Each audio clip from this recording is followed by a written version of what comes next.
क्या सच में कोई मरता है, या जो कुछ भी हम मृत्यु कहते हैं वो सिर्फ एक भ्रम है? जब शरीर पंच तत्वों में मिल जाता है और आत्मा अमर रहती है, तो फिर मरता कौन है? मृत्यु से डर क्यों लगता है? क्यों लगता है कि सब कुछ खत्म हो जाएगा? क्यों नहीं समझ आता कि जिसे हम मृत्यु कहते हैं वो असल में क्या है? ऐसे ही और भी रहस्यमय प्रश्नों के जवाब जानेंगे हम इस वीडियो में। तो आपका स्वागत है हमारे चैनल द फिलॉसफी इन हिंदी में। और हाँ, वीडियो को अंत तक जरूर देखिएगा, क्योंकि इस वीडियो के अंत में आपको ये भी पता चलेगा कि अगर ये सब भ्रम है तो इससे बाहर कैसे निकला जाए। तो चलिए शुरू करते हैं। मृत्यु एक भ्रम है, यह कोई सत्य वस्तु नहीं है। अब आइए जानते हैं कि मृत्यु भ्रम कैसे है। हमारा शरीर 5 भूतों से मिलकर बना है, यानी पंचभूत, जिन्हें हम कहते हैं अग्नि, जल, वायु, धरती और आकाश।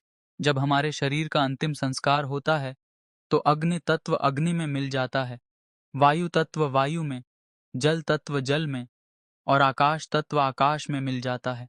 जब 5 तत्वों से रचित शरीर था और वही 5 तत्वों में मिल गया, तो आप ही बताइए, इसमें मरा कौन?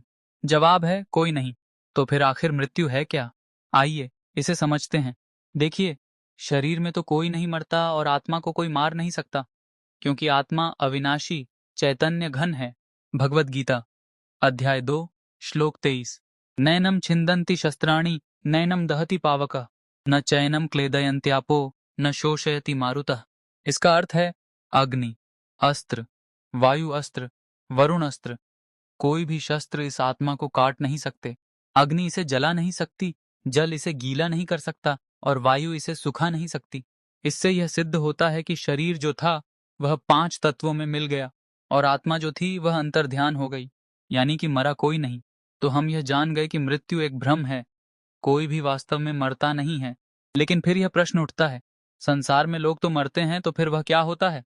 हमें तो लगता है कि मृत्यु एक सत्य है, हमें यह यकीन है कि हम मरेंगे ही मरेंगे। तो आखिर ऐसा क्यों लगता है? आइए इसे समझते हैं। देखिए, हम शरीर नहीं हैं, लेकिन जब हम इस शरीर को ही अपना मान लेते हैं तो हम स्वयं को शरीर के रूप में ही समझने लगते हैं। अगर हम स्त्री रूप में हैं तो कहते हैं मैं स्त्री हूँ, और अगर हम पुरुष रूप में हैं तो कहते हैं मैं पुरुष हूँ। हमें यही अनुभव होता है, जबकि यह शरीर तो एक निश्चित समय तक ही रहता है और हम भी इस शरीर में एक निश्चित समय के लिए ही रहते हैं। मान लीजिए 50 वर्ष, ज्यादा से ज्यादा 70 वर्ष या फिर 100 वर्ष, यही मनुष्य की औसत आयु है। और जब इस शरीर से हम बाहर निकलते हैं तो उस घटना को शरीर का मरण कहा जाता है। और जब आत्मा एक नए शरीर में प्रवेश करती है तो उसे नया जन्म कहा जाता है। लेकिन आप ही बताइए, इसमें कोई जन्म हुआ या कोई मरा? जवाब है नहीं। और जब हमने जन्म को स्वीकार कर लिया तो हमें मृत्यु को भी स्वीकार करना पड़ेगा। हम न जन्म लेते हुए भी जन्म लेते हैं, न मरते हुए भी मरते हैं।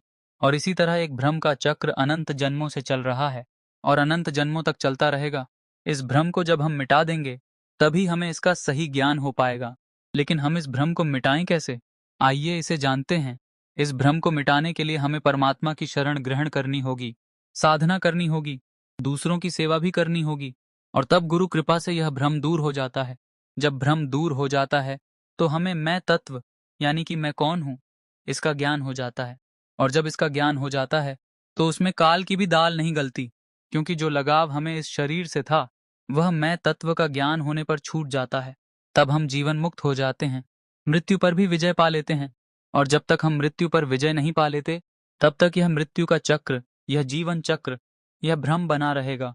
जैसे मान लीजिए एक व्यक्ति है जो बिस्तर पर लेटा हुआ है और वह स्वप्न देख रहा है।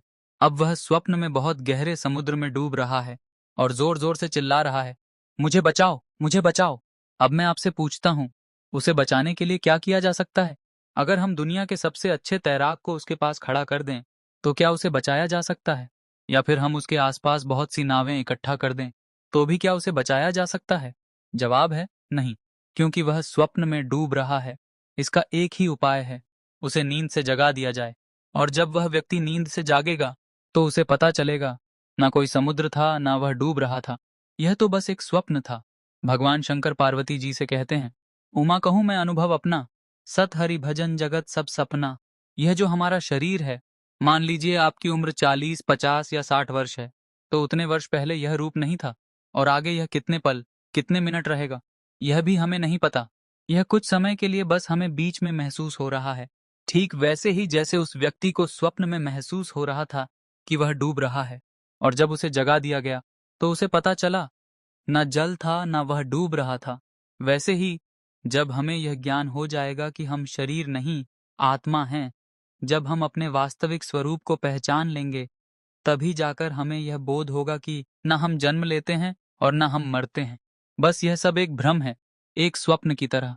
जैसा कि भगवान शंकर जी ने पार्वती से कहा, पूरा जगत एक सपना है, सच्चा है तो बस परमात्मा का चिंतन, भगवान का स्मरण, बाकी सब एक स्वप्न है, एक भ्रम है। तो अब आप जान गए होंगे कि मृत्यु क्या है, क्यों होती है, हम इस पे विजय कैसे पा सकते हैं। तो अब फैसला आपको करना है, क्या आप भी उस स्वप्न में डूबे रहेंगे या जागकर अपनी वास्तविकता को पहचानेंगे। यह जीवन एक अवसर है, भ्रम को तोड़ने का, अपने असली स्वरूप को जानने का और मृत्यु जैसे भ्रम पर विजय पाने का। तो आइए आज से ही एक संकल्प लें कि हम केवल शरीर नहीं आत्मा हैं।